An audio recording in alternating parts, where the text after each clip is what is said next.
सोचिए, अगर देश का प्रधानमंत्री अचानक लोगों से कहे कि अनावश्यक गोल्ड मत खरीदो और तेल का इस्तेमाल कम करो, तो क्या यह सिर्फ एक सामान्य सलाह है या इसके पीछे आने वाले आर्थिक दबाव का संकेत छुपा है?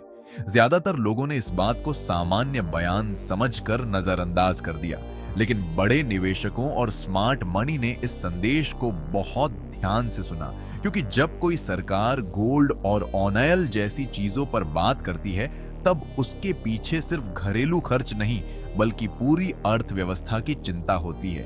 भारत दुनिया के सबसे बड़े गोल्ड खरीदने वाले देशों में से एक है। हर साल अरबों डॉलर का सोना विदेशों से खरीदा जाता है। समस्या ये है कि गोल्ड खरीदने के लिए भारत को डॉलर में भुगतान करना पड़ता है। जब ज्यादा डॉलर बाहर जाते हैं तो रुपया कमजोर होने लगता है। कमजोर रुपया मतलब महंगा इंपोर्ट, बढ़ती महंगाई और आम आदमी पर आर्थिक दबाव। इसलिए सरकार चाहती है कि लोग अपना पैसा सिर्फ सोने में लॉक करने के बजाय ऐसे एसेट्स में लगाएं जो देश की ग्रोथ में मदद करें, जैसे स्टॉक मार्केट, बिजनेस और प्रोडक्टिव निवेश। अब बात तेल की।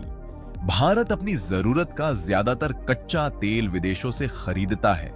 अगर ग्लोबल मार्केट में ऑयल प्राइस बढ़ते हैं तो उसका असर सीधे भारत की अर्थव्यवस्था पर पड़ता है।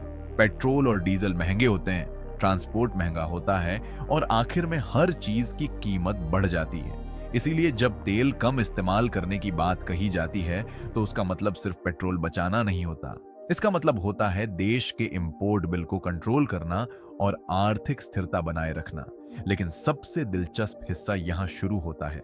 जब सरकार गोल्ड खरीदने को लेकर चिंता दिखाती है, तब कई युवा निवेशक दूसरे विकल्पों की तरफ देखने लगते हैं और यहीं से क्रिप्टो की चर्चा शुरू होती है।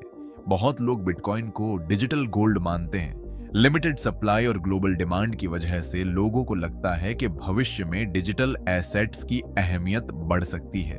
हालांकि इसमें जोखिम भी बहुत ज्यादा है, लेकिन अनिश्चित समय में लोग हमेशा ऐसे एसेट ढूंढते हैं जो पारंपरिक सिस्टम से अलग हों।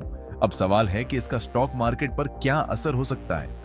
अगर लोग फिजिकल गोल्ड कम खरीदते हैं और निवेश का पैसा इक्विटी मार्केट में आता है, तो बैंकिंग, इंफ्रास्ट्रक्चर और मैन्युफैक्चरिंग सेक्टर को फायदा मिल सकता है। यही कारण है कि सरकार चाहती है कि लोगों की सेविंग्स देश की अर्थव्यवस्था को मजबूत करें, न कि सिर्फ लॉकर में बंद पड़ी रहें। स्मार्ट निवेशक हमेशा शब्दों के पीछे छुपे संकेत समझते हैं, क्योंकि कई बार बड़ी आर्थिक चेतावनियां सीधे नहीं दी जाती, उन्हें भाषणों और छोटी सलाहों के अंदर छुपाया जाता है। इसीलिए अगली बार जब कोई बड़ा नेता गोल्ड, ऑयल या निवेश की आदतों पर बात करे, तो सिर्फ सुनिए मत, उसके पीछे छुपे आर्थिक संदेश को समझने की कोशिश कीजिए, क्योंकि मार्केट में पैसा वही बनाता है जो भीड़ से पहले संकेत पहचान लेता है। इतिहास गवाह है कि जब भी दुनिया में आर्थिक अनिश्चितता बढ़ती है, तब सरकारें लोगों की खर्च और निवेश की आदतों पर ज्यादा ध्यान देना शुरू कर देती है। आने वाले समय में तेल, डॉलर और ग्लोबल मार्केट की चाल भारतीय शेयर बाजार और रुपये दोनों को प्रभावित कर सकती है। इसीलिए समझदारी सिर्फ पैसा कमाने में नहीं, बल्कि समय रहते आर्थिक संकेत पहचानने में भी होती है,